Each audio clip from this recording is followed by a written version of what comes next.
Conflict is from the Latin word conflix, which means striking together with force. It occurs when one's action or beliefs are unacceptable to and are hence resisted by the other. Conflicts occur when dyads, groups, or larger societal structures. Why do conflicts arise? Within our immediate setting, conflicts may be caused by misunderstanding, misperception, and miscommunication, difficult behaviors, unmet expectation, incompatibility of ideas, opinions, and beliefs, values, goals, and interests, distrust, competition over material resources, coercion, defense of honor, desire for revenge, need for attention and appreciation, intolerance, a lack of empathy, and power struggles in a group situations, among others. What prevents us from resolving our conflicts? There are many factors that hinder us from doing so. One of them is the experience of strong emotions such as fear, pride, anger, and desire for revenge. When these powerful emotions are present, it is difficult to process information objectively. The lack of communication between disputants or the absence of it may also be a hindering factor in conflict resolution. What is anger and its effects? Anger is one of the more commonly experienced emotions when parties are in conflict. It may take the form of verbal or physical attack, rage, or animosity. It can be destructive when we express it in a way that will create harm, hatred, or alienation. Anger may also cause adverse effects on our health. Anger sets off the surge of stress hormones which can damage arteries and heart muscles that lead to irregular heartbeats. Anger can also make us sick when it is repressed. Unexpressed anger drives our blood pressure up when our muscles are tightened.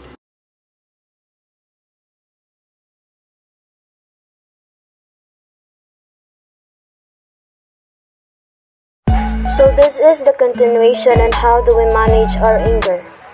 Apply therapeutic techniques. Let's say for example, go to the movies, listen to music, sing or dance, take a shower or a long bath, and download movies and watch entertaining video clips. Next is apply spiritual aids. It is also important when it comes to managing our anger. Pray for patience, understanding, and the will to forgive, like reading the Bible. Apply social support. Let's say for example, talk to a family member or a friend, get a hug from a loved one, and cuddle with your pet. Next is use social support. Talk to someone, redirect energy, and cry it out.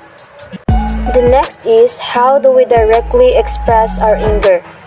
So when we have managed to bring ourselves down the anger thermometer and have cooled off, we may already express our feelings directly. So below are suggestions on how you can express your anger in a non-threatening way. First is describe the behavior that angers you. Just like for example, I noticed that you speak to me rather hurtfully these days. Second, describe how you feel about the behavior. Let's say for example, I am very sad, I am very happy, I am very upset. Third is describe the reason for your feelings. Let's say for example, I consider you a good friend and I do not want our relationship to fall apart. So the next is how do we deal with others people's anger. So these are the following on how do we deal with others people's anger. First is allow expression, listen. Do not counterattack. Stand in the shoe of other. Help him or her to calm down. Paraphrase or clarify. Explain your situations. Look into options together. And lastly, if you can't deal with the other person's wrath, ask for help. So the next is, what are the main options in dealing with conflicts? First is avoidance or withdrawal. These options happen when the person has no power to change the situation. Second, aggression. So these options happen when the person considers the issue important and will use power to achieve his or her goal. Third, accommodation. So this option happen when a person gives up to preserve harmony in the relationship. Fourth, compromise. So this option happen when both parties cannot get what they want fully and they usually meet in the middle. And lastly, collaboration. So this option happen when both issue and relationship are important to the parties. So the next is, what are the steps in the collaborative problem-solving approach? First is storytelling. Exchange information on what happened. Second, focusing. Focus the discussion on each other's underlying needs and interests. Third, thinking of. Think of all possible options that can reconcile needs. And lastly, concurring. Evaluate alternatives and agree on the best option. Good day, sir. My name is Charlotte Baby Flor Villana, and my topic is all about the collaborative problem-solving approach. So there are 4 collaborative problem-solving approach. 1. Storytelling. Exchange information on what happened. 2. Focusing. Focus the discussion on each other's needs and interests. 3. Think all possible options that can reconcile needs. 4. Conquering. Evaluation alternatives and agree on the best option. So here are some dialoguing tips. 1. Speak in a gentle and non-threatening manner. 2.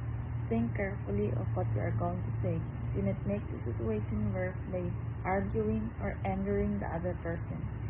3. Use the I message. Begin your sentence with I to illustrate how you feel about the situation. You message tend to be blaming or reproachful. 4. Admit your own responsibility to the conflict, such as will soften an otherwise possessional stance. 5. Avoid using hazy statements and global words, such as always and never. Be as specific as possible. 6. Be willing to tell the person his or her positive attribute. This will help create an atmosphere of trust and openness. 7. Show positive regard and respect. Do not call names, blame, humiliate, or characterize or judge. 8. Do not give in the temptation of returning hurt for hurt, as instead paraphrase, clarify, and explain your situation. Be tough on the problem, not on the person. Make it clear that it is with the behavior or ideas that you disagree with, not the person. 10. Don't take anything personally. Instead, become aware of the wound the person has let out in the open. Be grateful that she or he helped uncover it, and take responsibility in healing that wound. So here are some listening tips. 1. Actively listen. Show that you are hearing his or her point of view. 2. Listen with the empathy and try to stand in the shoe of the other. 3. Accept criticism of your ideas or behavior. This does not mean rejection of you as a person. 4. Paraphrase and clarify when needed. So here are some collaborating tips. 1. State your needs or interests, not your demands. 2. Deal with the issues one at a time. 3. State repeatedly your positive intentions to solve the problem. 4. Be solution-oriented. Prepare realistic proposals for a solution. Look for solutions that are good and fair to both sides. So what is mediation? A mediator can help resolve conflicts through face-to-face dialogue, but sometimes disputants lack the courage or skill to handle the process. An impartial third party can use a problem-solving approach and follow the dialoguing tips earlier. Key qualities for a good mediator include being impartial, non-judgmental, understanding, flexible, creative, and able to reframe situation and broaden perspective. They should be good at analysis, distinguishing interest from positions, and leading parties to focus on interests. Mediators should show regard and concern for the parties in conflict, be trustworthy and optimistic, anticipating a positive outcome if the process fails. They should encourage the disputants to try again. These qualities serve as ground rules for a mediation process. So, what is a conflict transformation? Conflict resolution focuses on addressing the issue, but it's crucial to consider the relationship as well. Conflict transformation involves changing the way parties view issues, behaviors, and people or groups. It requires internal structural changes, emphasizing the importance of building right relationships and social structures. Recognizing emotions like fear, anger, grief, bitterness helps parties understand, grow, and commit to change. Structural changes facilitate personal transformation goals in dispute. Resolution should go beyond resolving the issue, focusing on building creative solutions to improve relationships. In schools, discipline programs should go beyond sanctions and focus on constructive strategies to resolve conflicts and build desired relationships. Chapter 10: Sharing the Earth's Resources. Before I start my report, my thoughts about this sharing about the Earth's resources is about often makes it possible for organizations to provide services or fill needs and it couldn't manage on its own. Just as organization and initiatives takes different forms, there are many different ways to share possession and resources. In a world of great wealth, there is a multitudinous sum of people who live in absolute poverty. The Human Development Report of 2003 indicates that the world's 6 billion people, 1.2 billion people, live on less than $1 per day. The extent of poverty is indicated as well in other measures. For instance, 925 million people are undernourished, 114 million primary-age children are not enrolled, and more than 2.6 billion people, almost half of the world's total, who do not have the access to basic sanitation, with more than 1 billion still using unsafe sources of drinking water. According to UNICEF 2005, 30,000 children at the age of 5 and below die each day due to poverty. That is about 210,000 children each week or just 11 million children each year. They die quietly in some of the poorest villages on earth, far removed from the scrutiny and the conscience of the world. Poverty is also a major factor why numerous women die in pregnancy or childbirth. So this is the example of poverty, and poverty is one of the lack adequate financial resources in individuals, households, and entire community. This means to subsist or acquire the basic necessities for flourishing life. This means is being so poor as to struggle to obtain food, clothing, shelter, and medicine. In the Philippines, 4.7 million families or 26.9% of the population were poor in 2006. The average poverty line for a family of 5 was determined to be at 6,274 per month. On an individual basis, 32.9% of the population or 27.6 million Filipinos were poor. So let's proceed to Tragic Cup. While an alarming number suffers from poverty and the accompanying the misery it brings, a smaller number of the world's population hawks an abundant wealth. The richest of 5% of the world's people, for instance, receives 114 times the income of the poorest people, which is 5% of the richest, and 1% receive as much as the poorest of 57%. Similarly, the 25 million richest Americans have as much income as almost 2 billion of the world's poorest people. The combined wealth of the world's 200 richest people is 1 trillion, while the combined income of the 582 million people living in 43 least developed countries in 146 billion. So this is the example of tragic gap and is standing in the gap and accepting the reality for what is it. The tragic gulf between the rich and the poor is also reflected in the Philippine situation.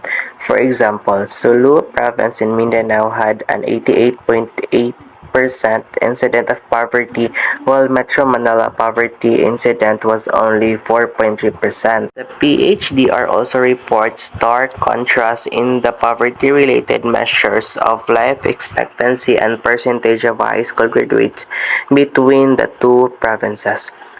Life expectancy at birth in Manila was at 69.2 years in 2000, while in Sulu, it was 52.23 years.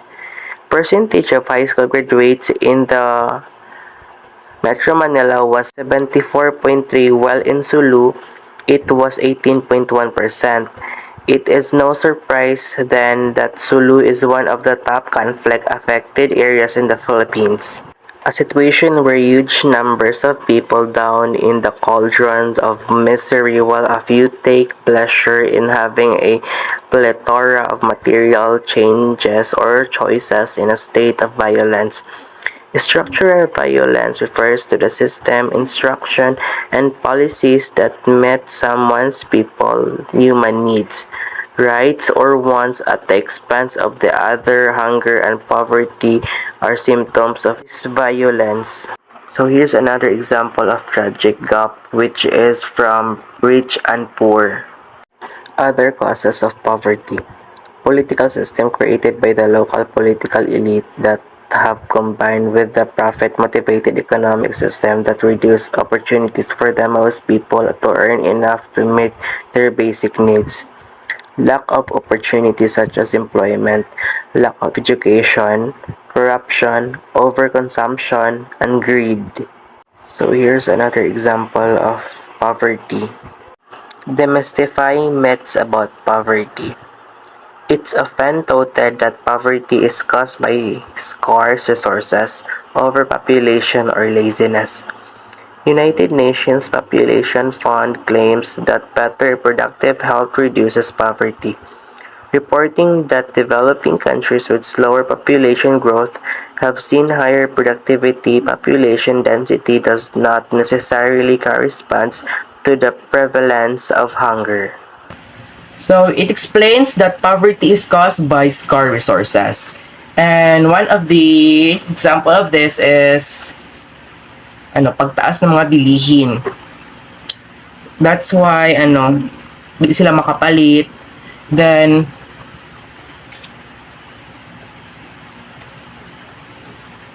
if magbutang sila funds for the people nga dili makakuan, dapat dugay sa una pa lang ilan lang gigama mag-take sila actions bitaw kay para malas bitang poverty kay mostly maday or mamatay sa poverty is mga bata nga luoy pa jud kaayo. Maunang dapat mag-take og seek og actions na jud ta para ani.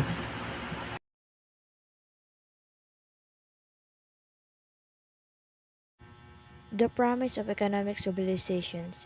Economic civilizations refers to the economic integrations of the world's countries through the increased flow of goods and service. Capital and Labor Stiglitz 2007. There is very reason to believe it still holds the promise of supporting rising level standards is advanced economics and emerging markets and developing countries alike. Wall Street calls this model globalizations from above site by Oloka, Onyango, and Odagama 1999. Its most important aspects are the breaking down of national economic barriers, the growth in trade, and the key role and influence of transnational corporations and international financial institutions. Grow 2000. Economic civilization is supposed to be bring in emerging benefits, among which are the promotion of economic efficiency and expansion of opportunities for growth and developing, thereby reducing poverty and inequity and enhancing human development and security. However, economic indicator of a country from the year 1990 to 2002 indicate that the benefits have not strictly down to where in the majority in the global unemployment has reaching the 185.9 million marks, 40% of the world, 6.5 billion people live in poverty, and 59% of the world people live in countries with a growing inequality strictly 2007. What has gone wrong? Critics point to the unfair rules of the game set by rich countries that own the transnational corporations and dominate the international financial institution. Economics globalization has also overpriced the materials more than and that matters just as human rights, development, equity, inclusion, human security, and the environment. The Human Development Reports 1999 writes that these values should take precedence over the goals of profit accumulations for the globalization to work, changing economics and equity. Economic, economics and equity is the distributions of income and opportunity between different groups in society. How can resources of the world be more fairly distributed? The following are suggestions given from various organizations working from development and from particular of workshop conducting by the Center for the Peace Education. Global. Establish a new international and political economics order that is fair network 2005 proposes an international trade and investment system that respect and support the dignity of the human person as a human are the subject of development and not the tools to be used for development. Well, countries should open up their markets to poor countries without conditionality. Assistance given to developing nations should be in the form of grants without conditional that first push the country in the bottom of the poverty control. Rich countries should open access to technology helps propel development, reduce military expenditure so that more resources would be made available to basic service and productive activities. National a genuine and comprehensive agrarian reform program should be implemented. The Institute for Foods and Development Policy 1998 reported that comprehensive land reform has greatly increasing productions in countries like Japan, Zimbabwe, and Taiwan. Government should increase subsidy for education, which helps even the playing field. The government should make itself more accessible and invisible to the people through decentralization. Transnational corporations should be obliged to make contributions to community developments and environment protections. A code of conduct should be set of transnational corporations to follow. Reduce military expenditure so that more resources would be made available for the basic service to productive activities. Teaching learning ideas.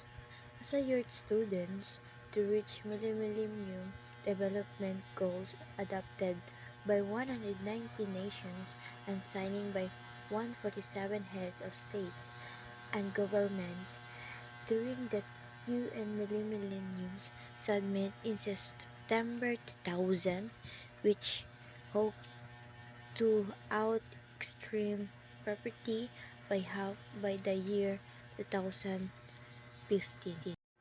This is the continuation of the report of Jeben Casinto. Global warming. Global warming is an environmental problem that results from the increased amounts of greenhouse gases, notably carbon dioxide and methane, in the atmosphere. It is caused, among others, by the combustion of fossil fuels such as oil and coal, and the burning of forests. Then, cutting down the trees can destroy the natural means to remove carbon from the atmosphere. Global warming is a threat. It causes the death of large numbers of species, reduces agricultural productivity, and inundates low-lying areas due to rise in sea levels. The biggest carbon emitters in the world are the United States, European Union, China, Russia, Japan, and India. Deforestation is the destruction of forests due to logging, land clearing, and land conversion, among others. Then cutting down of forest trees destroys the habitat of animals, causing the extinction of rare species. It is responsible for the deterioration of water quality and supply, devastating floods, air pollution, global warming, soil erosion, and resource shortage. Desertification pertains to the gradual loss of soil productivity due to human activities and climatic events like droughts and floods. Lost topsoil takes centuries to build up. Human activities that cause desertification are inappropriate farming practice, overgrazing, and deforestation. Since 1990, roughly 6 million hectares are lost to desertification, annually generating an income loss of 42 billion US. The International Fund for Agriculture Development reported in 2007 that 75% of the poor live in rural areas and are dependent on agriculture for their survival.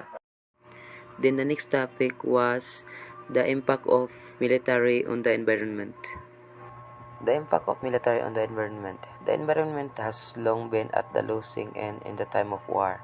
The Gulf War of 1991 resulted in 65 million barrels of spilled oil, which killed thousands of marine birds and seaweed through water source. Nagasaki and Hiroshima are still reeling from the radiation effects of the atomic bombs dropped by the US in 1945. The International Peace Bureau, or IPB, in Geneva reports that landmines and unexploded remnants of war-like cluster bombs had caused agricultural degradation in many parts of the world. IPB also reports that Vietnam lost over 80% of its original forest cover from the Vietnam War. The world's armed forces were the single largest polluter on the planet.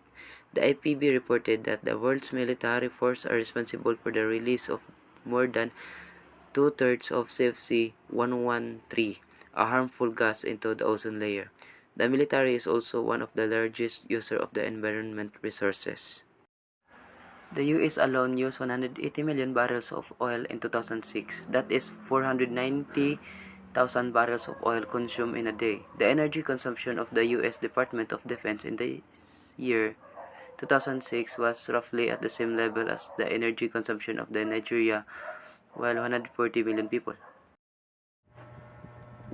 In addition, 9% of the global iron steel is consumed by the armed forces, and the use of aluminum, copper, nickel, and platinum exceeds the entire demand for these materials for developing countries. The Brundtland Report of 1997 suggests a link between militarization and environment stress. It is also posits the armed conflict create obstacles to sustainable development. A sustainable environment is one that meets the needs of the present generations without compromising the ability of future generations to meet their own needs. Hence, caring for the earth is a clear pathway to peace. Caring of the commons. The tragedy of the commons could be altered by the caring for the commons. As the world's ecology is an interdependent system, political boundaries become irrelevant to the Earth's survival. Our survival in the planet therefore make cooperative imperative. Fortunately, efforts are being made to save this planet. On pollution, international protocols have been signed restricting emission of nitrogen, sulfur, CFCs, and reducing the production of greenhouse gases like carbon dioxide. It defines the rights and responsibilities of nations in their environment and the management of marine. To help address climate change, the Kyoto Protocol was signed in 1997, generating commitment from the greenhouse gases emitters to cut emission by 2010. Although only Russia emission from 1990 to 2002, the ratification of the Kyoto Protocol by 180 countries sent the message that cooperation to save the planet is possible. The UN Environment Program reports that 73% of dry land in Africa are severely affected by desertification.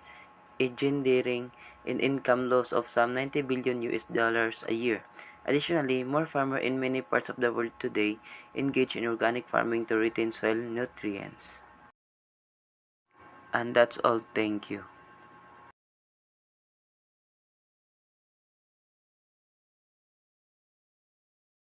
Resolving and transforming conflicts. Humans have diverse beliefs, attitudes, behaviors, and interests, with dissimilarities in experiences and contexts. Sometimes these differences create tensions, which may consequently lead to conflicts. Conflict is a inescapable fact of life.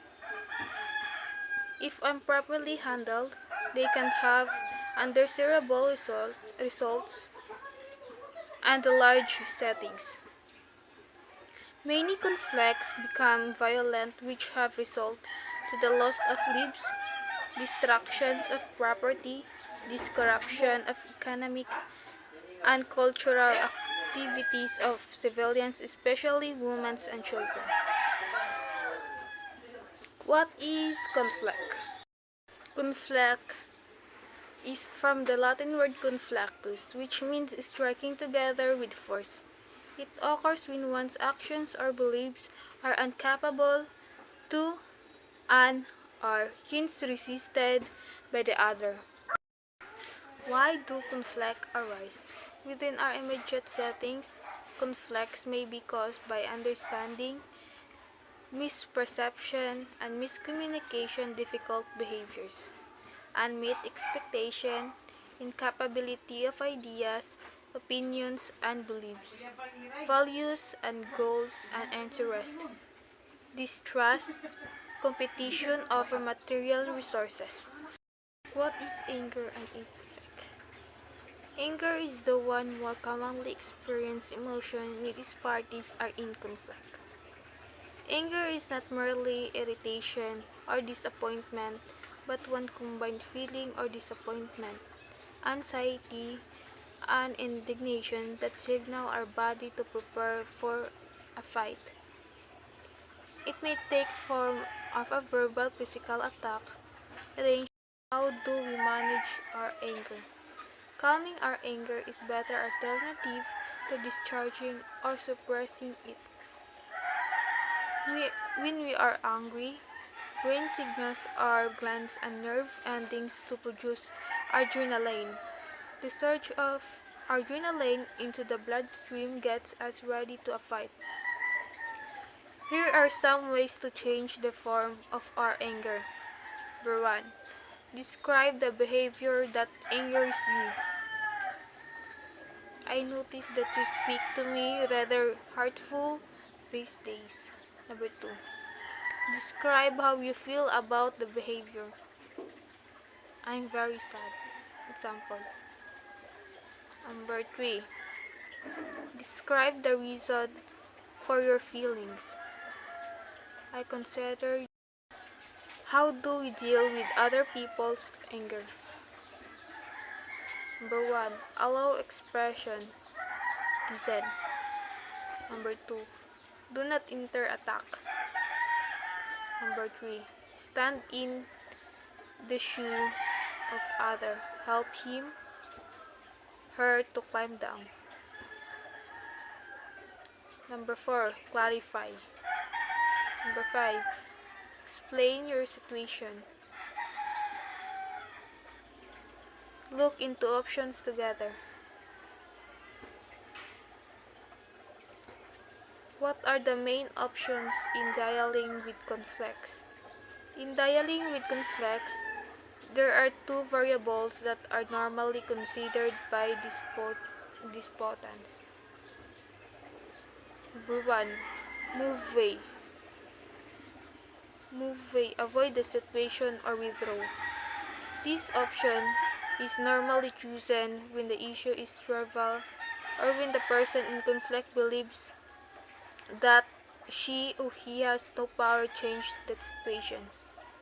Flight. Move against. Win the battle. The option is taken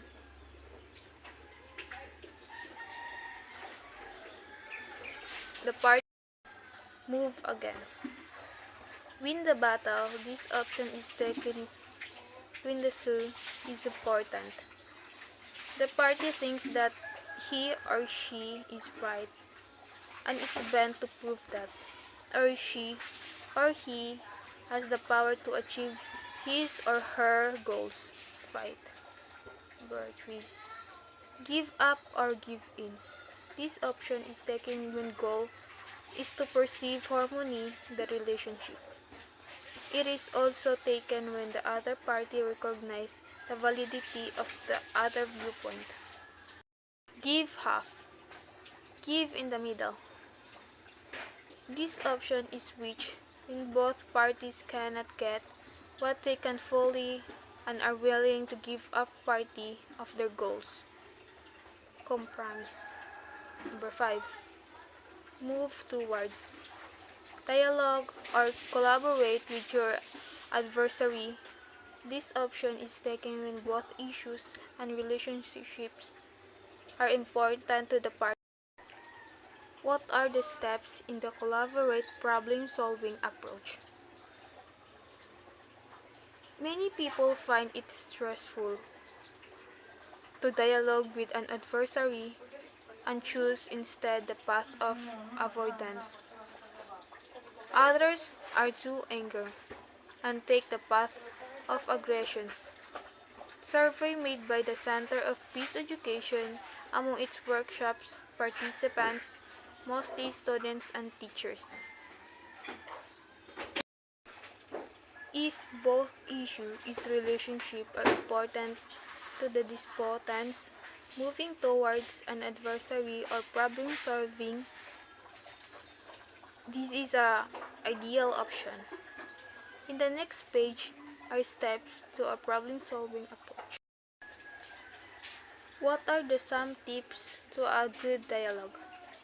For the problem solving process to flow peaceful, guidelines may be observed. 4 types the collaborative problem solving approach. First, storytelling. Second, focusing. Third, thinking up. Fourth, concurring. Storytelling is exchange information on what happened. Focusing is to focus the discussion on each other needs the interest. Thinking up. Thinking up is think of all possible options that can be needs. Concurring. Evaluate alternatives and agree on the best of dialogue tips. First, speak in a gentle. Second, think carefully of what you are going to say. Do not make the situation worse by angering that other person. Third, use the listening tips. Actively listen. Show that you are here. Hello, I am your next discussant for today. Let's move on to the chapter 12, Cultivating Inner Peace. The previous chapters have focused on societal and structural changes that we need to work for as we strive towards a culture of peace. This chapter will tackle at the need to cultivate inner peace as an important element of education. Inner and outer transformations. Patricia Misch explains that the transformation that we should seek should not only be the transformation of our society, but also the transformation of our spirit, because the inner and outer transformation inspires the outer work. Patricia concludes that the inner and outer transformations are inseparable parts of one whole. There is a strong growing consensus that indeed there is an intimate connection between our inner state and what we do in our outer spheres. This consistency is the foundation of being a fully integrated person. So, let's move on to the next one. What inner peace entails. Having inner peace is characterized by self-respect and a recognition of one's own dignity as a human being. This enables a person to face challenges with an inner equilibrium because despite adversities, he is convinced of his or her intrinsic worth and purpose. Hence, he or she does not easily succumb to addictions, physiological illnesses, and other forms of inner disharmony, but rather, he or she meets challenges with a sense of hope and confidence in his or her own capacities. Personal peace also suggests that we respond to negative actions directed to us in a positive ways. Let me give you an example. We forgive rather than take revenge, and continue to do good to others despite the hurts the others may have inflicted on us. Then we can feel a better sense of well-being. Then, Thich Nhat Hanh, a Zen Buddhist master, reminds us that obsessing about our wants keeps many of us from experiencing the fullness of the present. He believes that within each of us are seeds of both peace and violence. Which of these seeds will grow depends on which seed will nurture. So it means, ang ato ang way or kung unsa man ang ato nasabtan sa kalibutan, kaya nagdepende sa ato ang pagkatao. He says that if we cultivate the seeds of our compassion, we nourish peace within us and around us. As a counterbalance, he teaches techniques for cultivating inner tranquility, such as breathing exercises, meditation, and mindful or conscious living. Thich Nhat Hanh says what is most important is that we first take care of the seeds of negativity in ourselves. If we are peaceful, if we are happy, we can blossom like a flower, and everyone in our family, our entire society will benefit from our peace. Being peace is the basis of doing peace, making peace. The Dalai Lama, leader of the Tibetan people and Nobel Peace Prize awardee, explains that calm and wholesome state of mind has beneficial effects on our health and physical well-being. Conversely, feelings of fear and anger can be destructive to our health.